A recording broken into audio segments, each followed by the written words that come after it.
Quinton says he experienced something that completely changed the way he understands life, death, and everything in between. After a moment that took place while he was in the hospital, intubated, and in a coma. He describes it as something beyond anything he had ever imagined before, something so real to him that it stayed with him even after he returned to consciousness. According to him, this was not just a dream or a fading memory of a medical condition, but a deeply spiritual encounter that felt more real than the physical world around him. He explains that during that period, when his body was unresponsive and he was connected to machines to keep him alive, he found himself in a different state of awareness. In his experience, he was no longer confined to the hospital room or the medical environment where doctors were working to stabilize him. Instead, he says he became aware of being somewhere else entirely, a place that felt familiar in a strange and emotional way. He describes it as his old neighborhood in New York, a place tied to his past and his memories, and in this space, everything felt calm yet deeply meaningful. Quinton recalls that in this vision or experience, it was snowing. The environment around him felt quiet and still, with the soft presence of snowfall creating a peaceful atmosphere. He says that in the middle of this setting, he encountered Jesus Christ. According to Quinton, Jesus appeared in a very human, yet spiritually radiant form. He describes Jesus as having skin that was a little lighter than his own, long white hair, and a glow that seemed to surround him, making the presence feel unmistakably divine. He says there was something comforting about the way Jesus appeared, not frightening or overwhelming, but instead deeply calming. Quinton explains that the presence alone made him feel as though all fear and confusion were being replaced by peace. In that moment, he says Jesus approached him and placed his hands on his back. That simple touch, according to Quinton, carried an overwhelming sense of relief.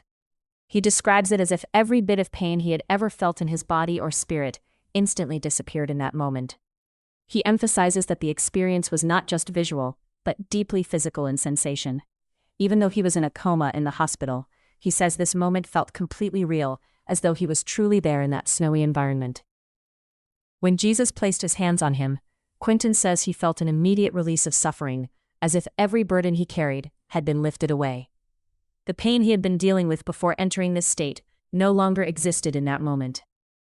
Quinton reflects on how powerful that sensation was for him, especially considering the condition his body was in at the time. He was intubated, unconscious in the hospital, and in a critical medical situation where doctors were fighting to stabilize him. Yet in his experience, none of that fear or medical urgency existed in that moment with Jesus. Instead, there was only calmness, warmth, and an overwhelming sense of peace that he says he had never felt before in his life. He goes on to explain that this encounter stayed with him, even as he eventually regained consciousness in the hospital. When he woke up, he found himself back in the hospital bed, with tubes still in his mouth and medical equipment surrounding him. The transition from the peaceful spiritual experience back to physical reality was sudden and intense. He became aware again of the clinical environment, the machines, and the reality of his condition. Even though he was physically back in the hospital, Quinton says he carried something with him from the experience. He describes it as a certainty, a knowing deep inside him that what he experienced was real in a way that cannot be easily explained. He says that in that moment of awakening, he understood something about his condition that the medical staff had not yet fully explained to him. Quinton shares that he believed he did not need surgery, a feeling that came strongly to him upon waking. Later, according to him, doctors confirmed that surgery was not necessary, which reinforced his belief that something beyond the physical had influenced his experience and recovery. He connects this confirmation from the doctors with what he felt during the encounter, seeing it as part of a larger spiritual truth that he experienced during his coma. He also reveals that while he was in the coma, his heart reportedly stopped a few times. This detail adds another layer to the intensity of his medical condition, highlighting just how close he was to death during that period. Despite this, Quinton says that during his spiritual experience, there was no fear. Instead, there was comfort and acceptance, as though he was being guided through something rather than being lost to it.